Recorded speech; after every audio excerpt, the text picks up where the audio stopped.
అమ్మో ఏమో అనుకున్నాం. పాకిస్తాన్ పెద్ద కోర్టు చాలా పవర్ఫుల్. ప్రధానమంత్రి బయట దేశంలో సీక్రెట్ గా పైసలు దాచుకున్నాడని తెలిసి కొడుకే రాజీనామా చేపించింది.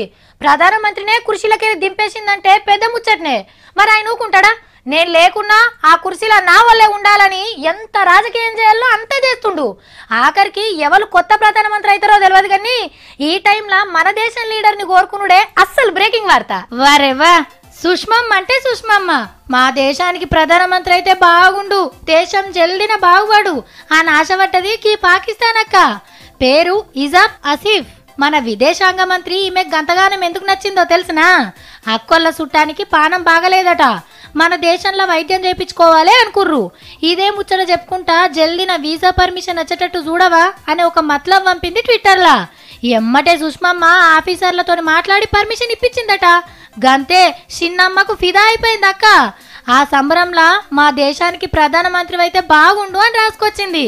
మొన్ననే చెప్పుకుంటాం ఏ కష్టం వచ్చినా ఒక్క మెసేజ్ పంపితే చాలు ఎమ్మటే తీరుస్తుందని. ఇట్లా ఆపత్కాలంలో అరుచుకుంటుంది కాబట్టే దేశంలో అందరు ఇష్టపడే లీడర్గా మంచి పేరు తెచ్చుకుంది. ఎంతైనా మన తెలంగాణ చిన్నమ్మ కదా.